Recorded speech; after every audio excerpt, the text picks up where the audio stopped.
Where do you think you are in your, I would say, in your ascension path? How would you put it? I don't know how I would describe where I'm at. I would say that I've come into my sense of a role, like I've come into my purpose, where I'm kind of doing my work now. For a lot of the time, it was me preparing myself emotionally and psychologically, and now I'm kind of firmly like building up my life. So yeah, I don't know how I would express it too much into words, but. Well, I would ask, what do you feel has changed? Because I know in the last years, with ascension happening, with vibration increasing, the planet is actually changing. I can actually notice it much more in my workshops. They're becoming shorter. The people are much more precise, and it's much easier for everyone. When I did my transition, it took me 3 weeks. I was by myself. It was a vipassana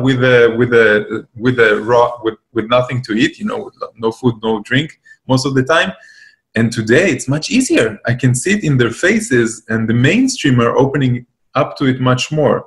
But I would say people like us that are more like the guides, we feel the effect much more because we're much more aware of what's happening. So for me, for example, I become much more feminine. I become much more knowledgeable. I almost stopped reading books completely. Most of the things are just coming down as downloads, as we call them, you know? How would you say you're affected by it? I would say one of the things I've noticed recently is just how much more easily I'm able to change my core beliefs and then watch it manifest in my day-to-day experience. Very similar. That placebo book you gave me has been very valuable. I've done the meditation, and it's really miraculous. Every night I do it, and I change some kind of core belief, and then the next day I get that placebo effect, and it's fantastic. Yeah, definitely. Yeah, I would say like much faster and easier manifestation than ever before. And kind of like you, I'm noticing that just the people I work with, they seem to be kind of going through what I went through that took a certain amount of time. They're just going through the processes, maybe in a more intense way, but much faster. Yeah, more yeah. It's like the older people that are coming now look at us and they say, oh my God, when I was your age, I had no idea. And it's the same thing. We're looking at the younger people who are 20-year-olds, and they already are so connected. They understand so much more. So yeah, it's more happening faster. Yeah. Mm-hmm. Maybe it is the feeling of time itself that time is collapsing upon himself, you know, in the 5D. There's no real time.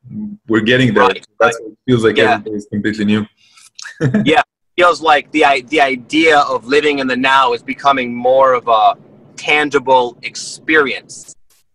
Exactly. Oh yeah. I always tell them, you know that feeling ever since 2012, that time itself, you know, the weeks, the months, the years, they go by so quickly, but the present moment is so wide. Every day you can achieve so much. Every day you go to sleep, you wake up a different person. That's the time feeling, collapsing upon itself. Yes, yeah.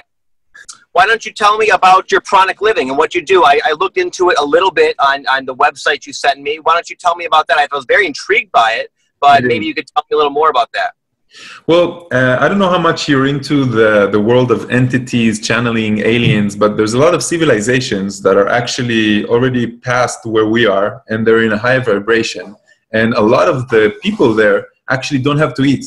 What does it mean? It means that they choose to eat, but because it's not a necessity, the body doesn't actually tell them that it's hungry anymore. So they can eat whatever they want, and usually they will choose to eat very, very little, because anything beyond that is actually kind of burdening the body. I heard about it about 5 years ago. I met a guy, we were both volunteering in this hippie place in Tel Aviv, about 100 people trying to do good for the world. And he came up to me and he told me, Ray, I have a secret to tell you. And I said, like, what? And I'm a very scientific oriented person. And he told me, I haven't been eating for the last year and 7 months. And I was like, what? That doesn't, what? Again, you know, the mind, the logical mind tries to get an understanding of how it can be. So of course, I had my doubts. I checked it out. I read a lot about breatharianism. I saw the 2 videos that exist. And after a while, I had a few ayahuasca ceremonies. And the ayahuasca always told me in the medicine, she reminded me about the breatharian. said, it's intriguing. She sort of like pulled me towards that. And then I told him, okay, man, I have to learn. I have to do this. Like, and there were not a lot. I'm an Israeli. There were not a lot of people here in Israel. He was the only guide. Told him, okay, I have to learn. We scheduled a date. It was 3 months into the future. I did my initiation. The initiation is very, very important in your pranic living. It explains to you something about the body, about the consciousness, about the belief system, about the placebo effect, and it erases old programming, old habits. When you go into a place without your cell phone, just with yourself, being in silence most of the time, and doing the fast, it teaches you that you can go way beyond what you thought and what science and the medical doctors are currently explaining to you that you can actually do. And you come out of there, and now your belief system is completely different about the world and about yourself. So I would say in the beginning, I was very extreme. I didn't eat at all. I just drank some juice. I wanted to prove to myself that I don't need iron, I don't need vitamins, I don't need anything. And I went like that for a whole year. And after that, I became too resistant.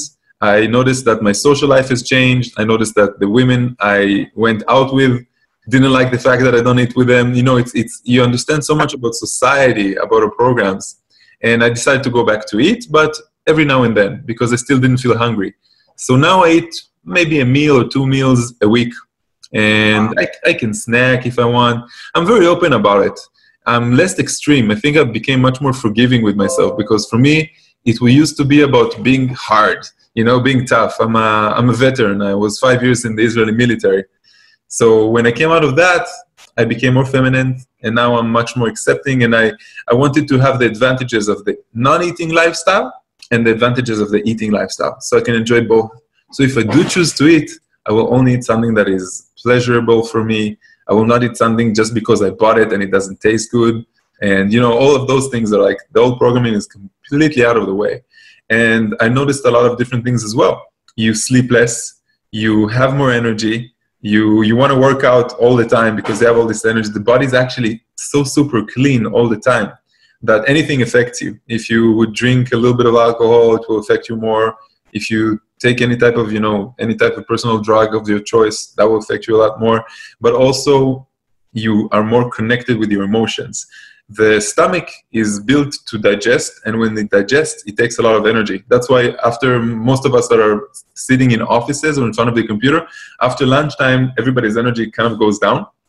And my energy just went up, because there's no more a definition of breakfast, of lunch. There's no more a definition of when I have to eat or if I have to eat. And it really changed a lot, because I work in the IT world. I started working less because I don't have lunch now, and I can go home earlier because I come earlier, because I sleep less. I would say I taught already 300 people in the different workshops that I do, and about 75% sleep 2 hours less every night, and they have more energy. So it's like a switch in your mind, understanding the placebo, understanding the programming, and letting it go. And it's not that difficult, because when you do it in a group and the group intention is there, it's actually quite easy. People will not believe how easy it is. I start convincing them, using subconscious programming and NLP from the first day, how easy it's going to be for them. And when they get there, it's for the process. It has 4 days of dry fast, meaning no food, no water in the middle. We build it up. On the way there, we teach the workshops, breathing exercises, guided meditations. And when they finish, they don't believe that they did it. It's like a wow for them. And then I always reinforce them as well. Tell them, 99.999% of humanity will never do something crazy like you guys just did. You guys are the pioneers of this system. And some of them continue eating after, and some of them stop eating, or some of them play around with it. I really encourage them not to go for such a long time as I did, because it built up a resistance inside of me, especially because we're in the Western lifestyle. So it's hard. I work in an office, everybody invites you to lunch, you always say no. You build up this no tolerance. So I tell them about a month and a half, just juices, get your body used to it, forget about the hunger. The hunger will disappear completely, and it does. And then find your own balance. Some of them eat like me, twice a week. Some of them choose to just be on liquids, nothing at all that is solid. Some of them choose to eat something very small in the evening. It's a whole world of understanding. And it's really interesting. I think it's checking our own boundaries, checking how far we can go with our leap. And it's not about the food. because it's a connection to your higher self, and the vibration of the body increases, and the food thing is a byproduct. It's a bonus of all of that. I came as a scientific guy, and I came out of there more feminine, with less ego, becoming more observant of myself, wanting to serve humanity much more, you know, understanding the unity of things. So it really drastically changed me. And that was over 4 years ago. So today I've been a teacher of this globally for the last 2 or 3 years. And I'm becoming more and more of a teacher. You know, a person that chooses to work with a computer, it takes some time until you start working with people, and it changes the way you see things. Yeah, wow. Definitely. Yeah. So, you know, I came along your YouTube channel, and I started watching your stuff because I'm really into the ascension and the different, I think I caught you about a month ago when you did the moon, when the energies were really high, and a lot of people were, I would say, very confused. I was very confused. I had a difficult 2 weeks. I didn't recognize myself, very emotional. Then my emotions completely disappeared. And then I realized that you and I are very alike. I mean, we have the same type of message. I like this guide to ascension, because most people don't really understand what ascension means. They don't understand that they are in the process of ascension. And that's why I contacted you and wanted to do this interview, collaboration, whatever it is that will come out of it. And I will tell you again, man, you have to come to the workshop. The workshop, it doesn't matter what you are, it will be even better. It will clean up a lot of things. Just imagine 10 days without your cell phone. That's the first thing you need to imagine. Then you have to imagine the group itself is the light workers. It's the extreme people. It's the people that want to learn more about themselves. And each one has his own beautiful diamond gift to bring. So I invite you, officially and non-officially. Dude, I'm extremely intrigued about what you were just talking about, I must admit. Honestly, like, you presented that when you were talking about your story, it was very intriguing to me. What you were talking about, you know, coming from other people might seem like extreme, and in a sense it is extreme, but it's obvious that you have a very grounded and authentic relationship with that lifestyle. Like, you've actually pulled it off, not in some sort of look what I can do kind of way. It's like, it seems like it was a natural unfoldment for you, and it's just such a mind-blowing idea of not eating. But it's obvious you have a very calm and you have a great energy about you. You seem extremely healthy looking.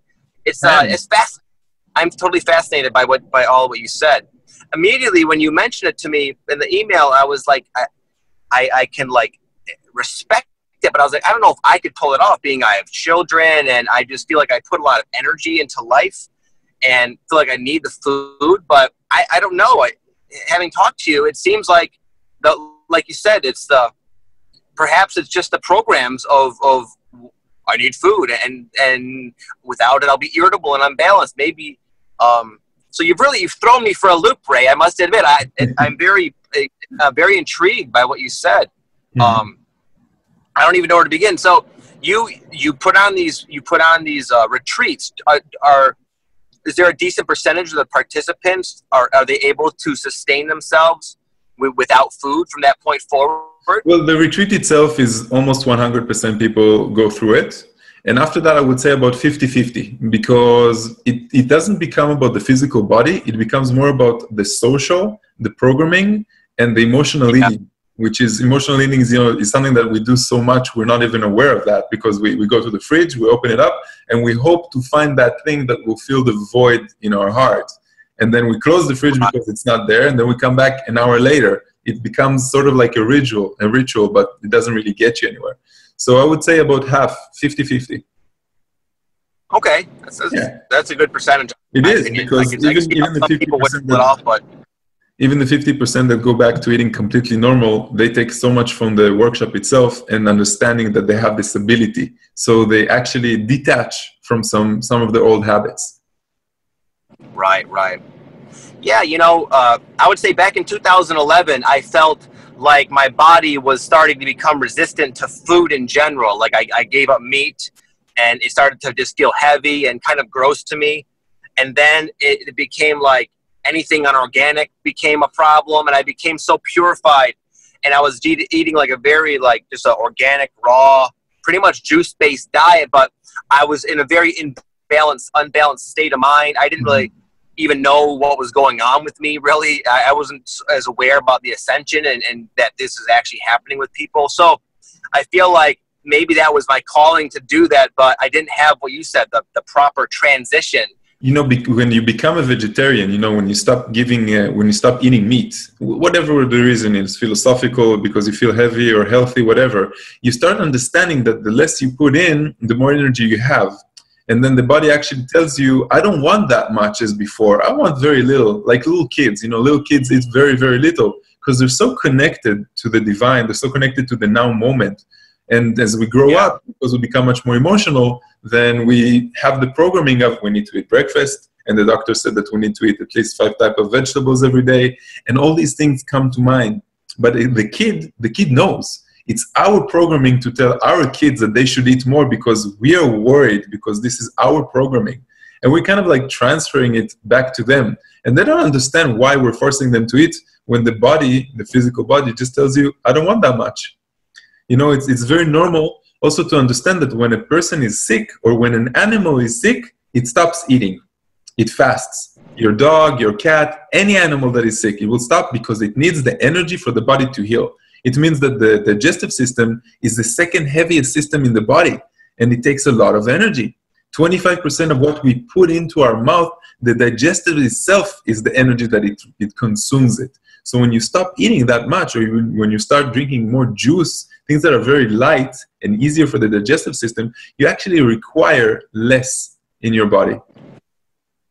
Yeah. You know, with yoga, with exercising, it brings you energy, sexual energy. There's so many types of energy that people think that food is energy, but it's more. Without food, 4 weeks, you'll die. Without water, supposedly after 3 days, you'll die. Without oxygen, just a few minutes. So when we learn how to breathe correctly, we're bringing in another type of energy in a much better way, which is healthier than food, which leaves a lot of remnants and leftovers and toxins. Yeah. You know, it's funny. I experience that to an extent because I'm very drawn to fasting. I do intermittent fasting, where I eat like all of my food in a very small window of time each day. And sometimes I'll do longer fasts, like 36 to 40 hours. And like you said, once I get into what I call the fasted state, I have an abundance of energy. I feel very connected. I feel much more in tune with my true self, and it's an amazing feeling. But yeah, I must just have a lot of those programs, which I never really even bothered to consider questioning. Yeah. But it really opened me up. I feel like shocked here talking to you. I didn't expect to be like so intrigued by what you do. It's also funny you mentioned ayahuasca. I've been getting like called to go do ayahuasca, and I almost wonder if it was going to tell me the same thing. That's crazy. I know you initially mentioned the retreat, but I just kind of dismissed it, thinking it wasn't just something I could even feasibly do. But yeah, I'm sorry. I feel like a deer in headlights. I don't even know where to begin with it. That's very fascinating to me. That people can actually pull that off and live normal, active lives. Yeah, especially in the Western life, because I believe like my job is to be a guide to the Western lifestyle and to show that we can really find the right balance between the two worlds. Have both feet on my ground, but still I'm extremely spiritual. But now I'm also considering myself to be a materialistic person. You know, I have a business, I have my computer programming world, I have the workshops. So I want to show people that it's okay. And we really need to let go of the template that we think we are to become more of our true self. The prana, the chi, the life's energy flows much more when you're not resisting reality, when you are your true self. And it's a problem for us. You know, I ask a lot of people who just know me, what do you enjoy doing in life? And they give me these like template answers. I want to go to the beach and I like to read a book. But then I say, okay, how much time of your awake time that you're not working do you actually do the things that you enjoy? How much time do you spend time with your loved ones? And then they see it's like 10% of their lifetime. And they keep asking themselves, why am I not having a good time? Why am I still stuck in a job that no longer serves me? Why am I stuck in a relationship that is completed 3 years ago already? And I'm just afraid to leave her or afraid to leave him, you know? That's the energy. The energy is when you connect with your true self, and then it just starts flowing, the path of least resistance, everything starts happening, synchronicities of life.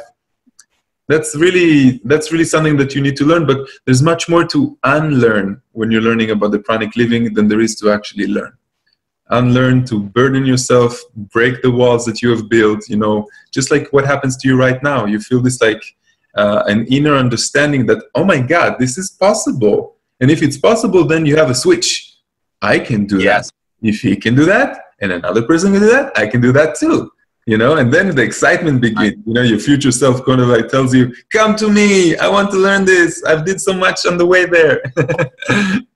Yeah, exactly. I think it's, that's why I think kind of like what you do, what I do in a sense is so important. It shows people a potential that they might not have ever even considered to be a possibility before. And then it's just like, wow, like that's how I feel. Just as you described, like I can see this guy's doing it. And he's not. There's no like malfunction. It's a legitimate thing, and it just like there was that switch as you mentioned. It's that possibility. It's like a doorway is now open. There was one more thing I wanted to say. Yes. Oh, what you mentioned in the beginning of what you were just saying. I found that to be the case with myself, where for a while my spiritual journey was like stereotypically spiritual. I was meditating and doing spiritual things, and I had a lot of like belief systems that had a separation between what is spiritual and what is real, or what is like my normal physical mundane reality. But I'm finding like over the last few years it's been more of a blending of them, or rather just like a discovery that they're not so different, that my true self does actually enjoy physical things, and because it's coming from a place of authenticity, everything is in a sense spiritual. There's really no separation but those programs we have in our mind. And I think that's kind of the dance that people are learning to do now. You know, in regards to the ascension, there's a lot about ascending and that kind of thing. But I think it's going to be more of a blending of the divine aspects of ourselves. We're still in the physical. I have a physical body. I'm in a vehicle right now. And it's not like one or the other. I think that we're kind of learning to blend them as well. I feel there's a split in humanity. There's a polarization. I feel that there's a group that's moving towards the fifth dimension, the higher density. And I feel that there's a group that is closing itself up much more and is actually going in the opposite direction. Also, the dark forces at work, I think they're really trying to get us, you know, to think that there's a war coming, be against. They're trying to like really frighten us. And that group that is going into the negative direction, they're really buying into all these things. I see it especially, Israel is it's a complicated place to be in. It's not only because there's always like a threat, but they're really working on making the fear. You know, in the States, it's a lot about the fear of material possession. People are very materialistic about the car they drive, the woman they date, the apartment. Over here, it's more about the fear of survival. This guy or this country is going to bomb you. This country hates you. You have no time for yourself. You have to work.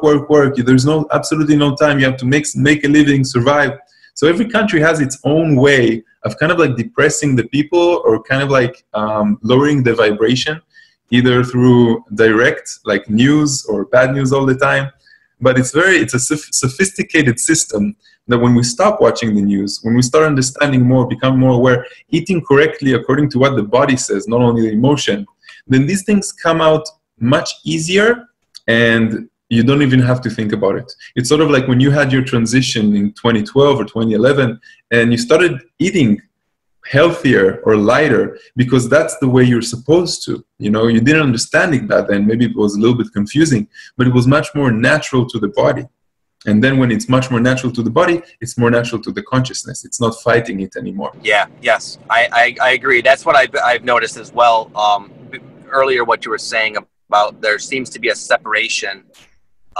People like cloaking themselves more in the density, in a sense, and other people who are maybe like not as distracted, like you said, by all the fear mongering, and are more open intuitively to like what's kind of happening and within them, which is leading to a higher vibrational path. And it's like you got two trains and they're separating. It's becoming more obvious. The people who are on the high vibe path, that you could say, are becoming just much more of a representation of a higher higher vibrational being on all levels, and then you have the opposite of people who are just becoming it's so obvious how they're like lost in the ego identity, and then their life is a very dense and unpleasant manifestation of that. And as you said, I feel like as it's getting more obvious, it's almost like the dark forces, if you will, are intensifying their tactics, and it's becoming so obnoxious and blatant. And I suspect that'll be to their own detriment. I think that's going to be their downfall, where people will wake up to that. Like it's going to be so out there that people will really start questioning the news, questioning what they're being told by the governments. And I think I have a suspicion that's going to be how their own, like what will lead to their demise. But yeah, it's another phenomenon I've noticed that's been really interesting is people I've noticed just in my own life who I would say are not really on the ascension path and are really like embracing the darkness in a sense. I find that from that perspective, it's like they attract tragedies into their life that do have the potential to kind of shake them awake. I've been finding a lot of people that I would not have expected to have any chance in a sense are finding, like, again, they're getting cancer or something crazy. It's just waking them up, and now they're going the other direction. So I still have a sense of hope for the people who I would perceive to be not doing very well. But it's a fascinating unfoldment to watch. That definitely. Oh yeah, I think we bought front row tickets to the best show in the galaxy. Yeah, I know. A lot of people I talk to, they're like, I want to get out of here. I don't want to be here. But it's like, no, man, we chose to come here for this. This is exciting. Yeah, it's not easy. There's parts of us that resist and stuff, but it's a very grand orchestration to be a part of. I remember that for that time in my life. I still have it sometimes because of some, minor difficulties. But then I remember we are the masters. We are the volunteers. We are especially the light workers, the one that came just before a little bit to wake Gaia up, to help with the transition phase. And I think that in my surrounding environment, there's more and more people of that sort. But yeah, it's a difficult time because they're so sensitive. They take the whole of humanity's negative things that are happening in the world, religions, governments, collapsing of economies, stuff like that. They take it on their shoulders. And that's why we have this feeling, we have this early memory from our higher self of who we really are. And we want to go home. We really want to go home. We remember, there's a recollection there, like an echo in our subconscious that tells us there's something better after. There was something better before. But then, you remind them that we're volunteers here. We came to do a job. We came to enjoy this beautiful place, the eyesight, the touch, everything that this world has to offer to us. And it's all in the mind. We are the manifestors of our own reality. Right. Yeah, I can relate. I think, like you said, earlier in my journey, I had a very strong sensing of not wanting to be here when it was new to me, just how dark everything was and what was going on. And what we were just talking about, essentially. But eventually, I got to a point where I've learned to embrace the Earth's journey and kind of enjoy it for what it is. It might be different than that soul memory in a sense, but there's fun to be had here, and there's also a lot of satisfaction and joy to be helping others in this way, in this light worker sort of way. I've learned to kind of embrace the journey and not have that need to want to go back, even with the struggle. I still struggle and have bad days and difficulties, as you mentioned. And in those moments, I might be like, oh my God, well, why did I come here? This was a stupid mistake. But there are more moments now that it's, I can see now why my soul would have chosen to come here. And as you kind of said kind of quickly, is I noticed that as I've gone forth, my life is becoming more surrounded with like-minded people, and my day-to-day experience is much different. Even within this crazy darkness where there's a potential to have a very unpleasant earthly experience, there's also now the potential to have a very good experience with nice people in your life you resonate with, and a lot of joy and excitement and passion and creation. So I think that's one of the lessons here, that yes, it's dark, but there's still the potential right now. We don't need to ascend, but right now we can have a fantastic life that we don't need to or don't want to leave. Makes sense. Make complete sense. Yeah. And it's getting easier, actually. It's just becoming more and more easier. The more, I think that it's also the letting go, because the mind always disturbs you. The mind is so busy with the things that are not going to happen in the future, but being afraid of them, analyzing the past, the mistakes you used to do. And when you're much more in the now, you are letting go to the spirit. You know, in the beginning, when you're young, you say, I want to manifest this, and I want to have more money, and I want to have that. And now you're sort of like, Spirit, give me whatever you want in the time that you feel that is the best for me. You know, make sure that everybody's okay on the way when you do that as well. So I think it's that part of us that is just letting go of the control that the illusion of the control that we thought we have. We have no control. Absolutely nothing. Yeah, you're right. And it wasn't easy. It's like, like you said, the mind has a very strong hold to it. And it just, there's a lot of very ingrained patterns that for a while, I know for me, I was aware of, I started to become aware of them, but they still would control me. They would still, like I would find myself carrying them out consciously. And then that would cause such frustration, like, wow. But they're just, like you said, it's getting kind of easier now. I can see the mind and the ego from more of a distance, and though it's still there doing its thing, it just doesn't have the same stickiness quality to suck me in to where it's actually controlling my actions and what I choose to do with my life. Less identified with it, more identified with my spirit self. Oh yes, that's what I wanted to touch upon. It's funny you said that. In the beginning, when I kind of woke up to this, I had a lot of like, ooh, I want to manifest a lot of money. I manifest this, but now it's like I'm more careful in a sense. Like I realize that there's a power. We do have a very powerful co-creative aspect of us.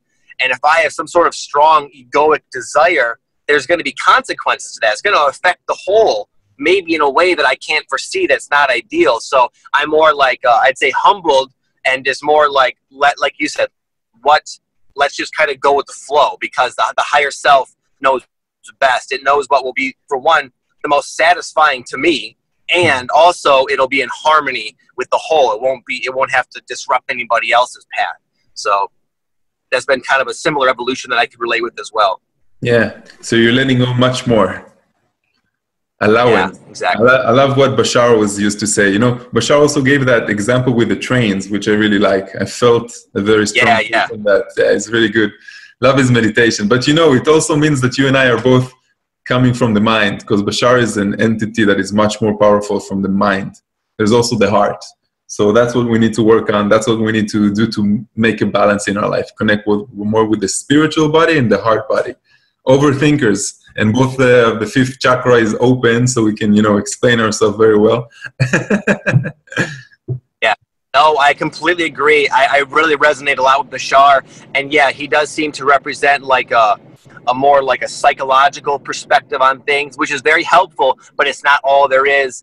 I noticed that also other like enlightened teachers. There's this guy that comes to mind, Thich Nhat Hanh. He's like an enlightened master in a sense, but he's very simple, just very like loving and from the heart. Doesn't really explain things in detail, but really exemplifies that truth. Mm-hmm. And that's I'm kind of a heady guy as well. I can be very intellectual, not intellectual like I'm so smart, but more like just in my head a lot. And I'm finding that yes, it's unbalanced that way. It's about merit. It's not about abandoning the intellect, but it's not about you. It's important to like bring your heart that can be kind of like a foundation for the intellect to spring from.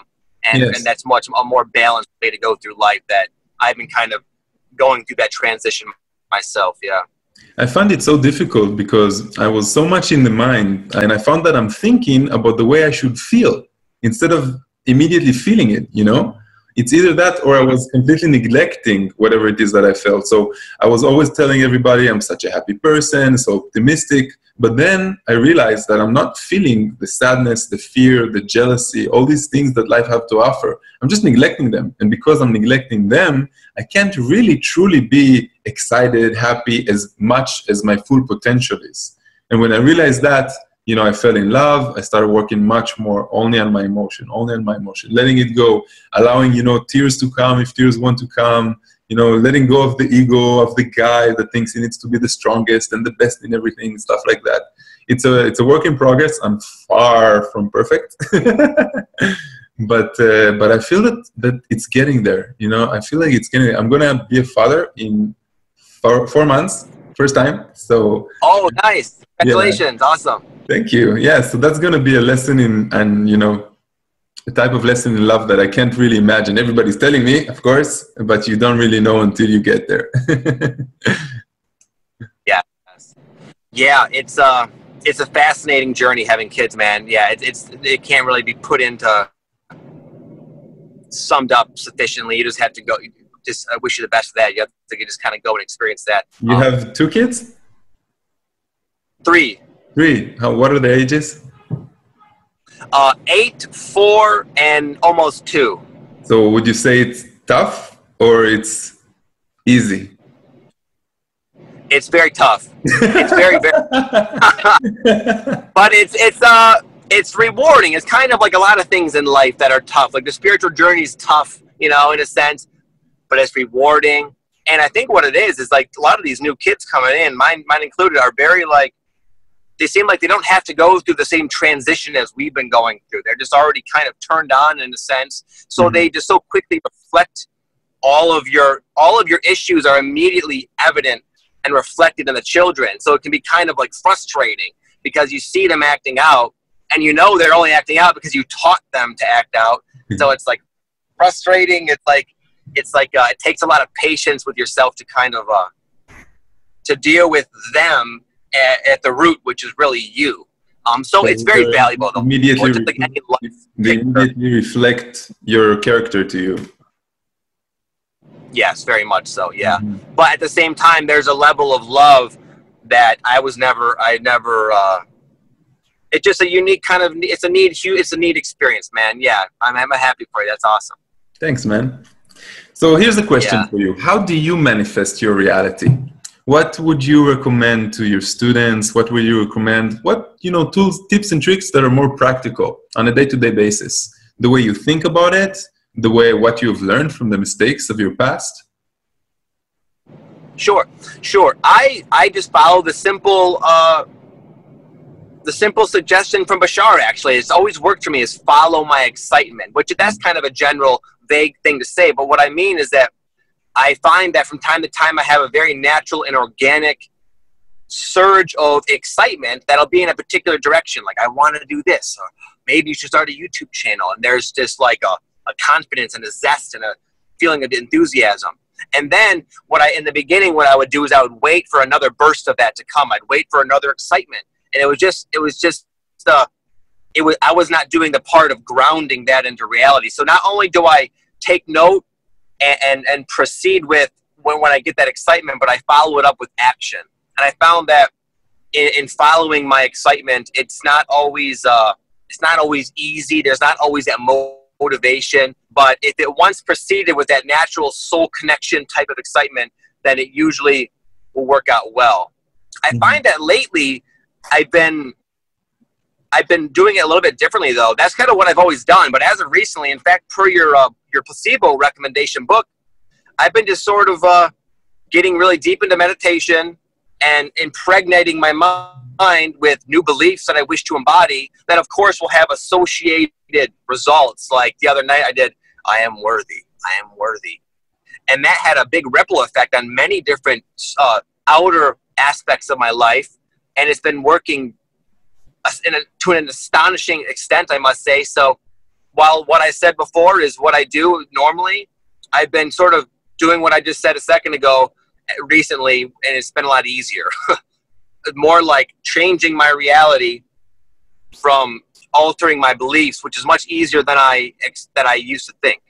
Kind of like how you said with your retreats. People don't really realize that you can just simply adopt a new belief system where you don't really need food, and therefore your reality will reflect it. And I'm finding that to be much more easy. So I know that was kind of all over the place, but you kind of caught me in a transitional period here. Okay, but there is one thing that always comes to mind when Bashar tells you that. What if there's something that is really exciting for you now? For example, a person is working in his job. It doesn't feel like it. It feels like going to the beach right now. So should he follow that immediate, present moment intuition of going and doing something that he really wants to do right now? Follow his excitement? Or should he, keep working, and he's kind of bummed out about it. Maybe he's bored, maybe he's not satisfied. What would you recommend? That's a good question, and a pretty legitimate concern when people hear the whole follow your excitement bit. I found that in the past I would be kind of reckless and just blindly follow my excitement, but sometimes that has undesirable consequences. Like, okay, I want to go live on the beach and I quit my job, but now I have all these bills that I don't want to have to pay and I can't pay, and there's stress.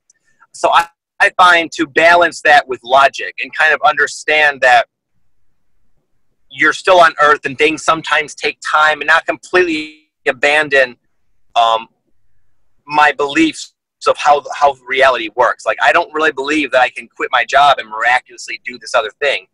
I'm getting more where I can stretch those beliefs, but there's a time where I didn't have that amount of confidence. So I was sort of limited by my beliefs. So I try to honor where I'm at and what I can actually grasp with what my excitement is telling me. Okay. I know that didn't come out very clear. I try to balance the excitement with logic. I don't just blindly follow the guidance of spirit. I try to blend it with a practical mindfulness in a sense. Okay, but say we know the practice of following our intuition and following the path of least resistance.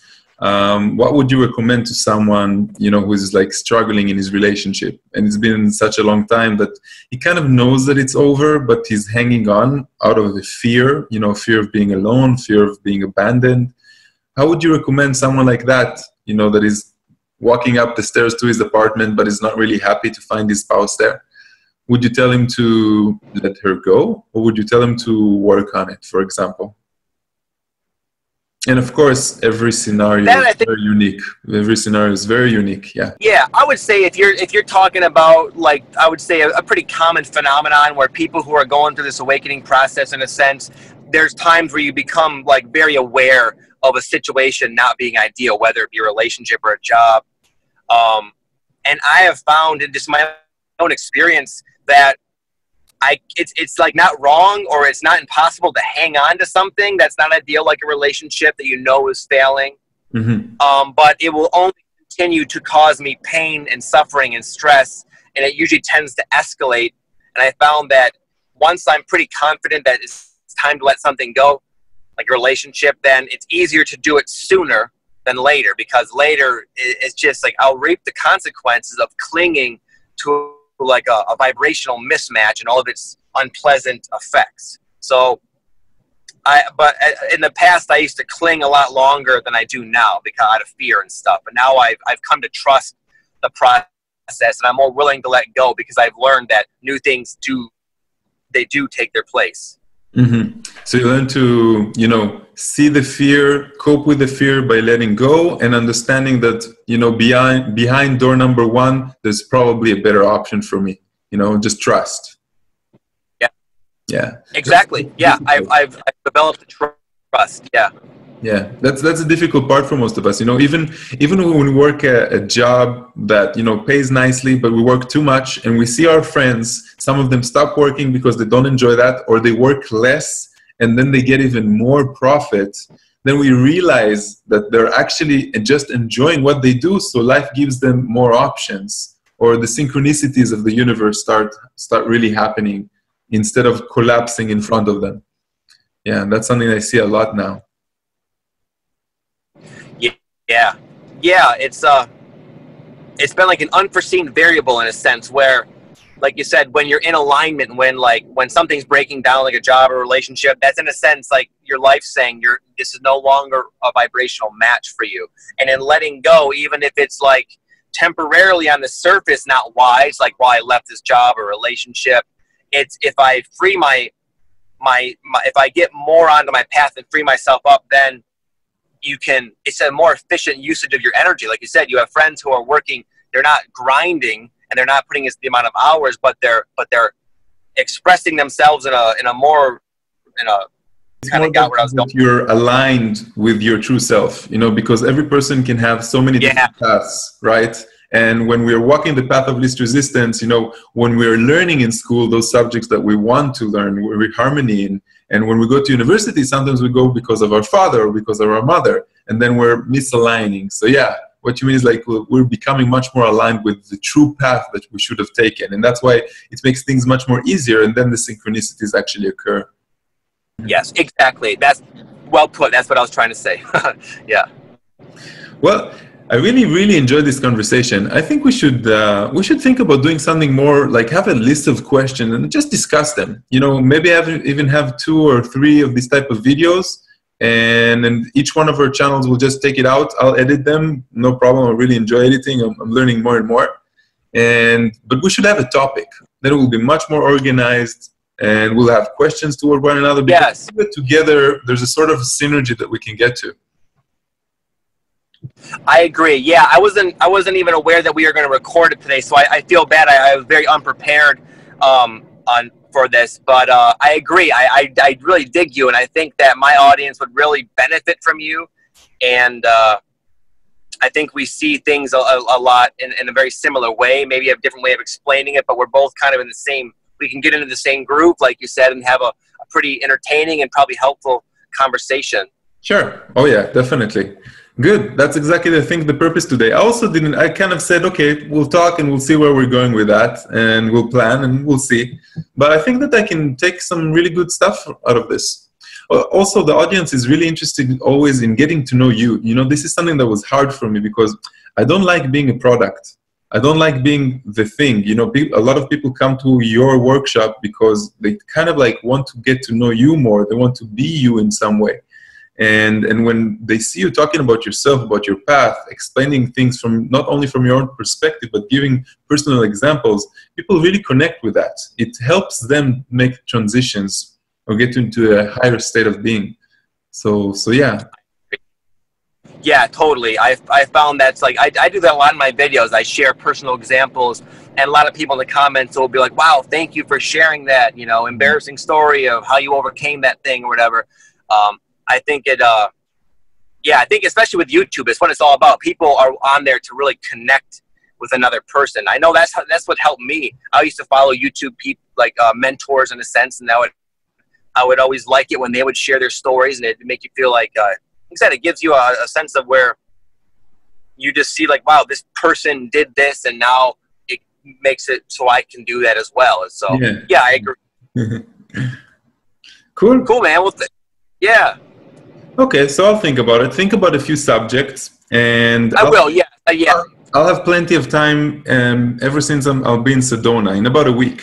I'll be in New York for a few days, lecturing in the consciousness expose, and then I'll fly down to Sedona for the workshop. And then I have like 5 or 6 good hours every day to think, to contemplate, to make videos, so we can exchange some ideas. I think a good video series will be like 3 videos of between 15 and 20 minutes. And you and I can easily feel that like really easy. Yeah, I agree. Yeah. Yeah, even if we took what we talked about today and split it up into more like organized sections, those topics I think were very good as well. So sounds great, my friend. Yes. Awesome. So it was a pleasure to meet you, man. Okay, sounds good. Hey, have a great day, my friend. We'll be in touch. Take care. You.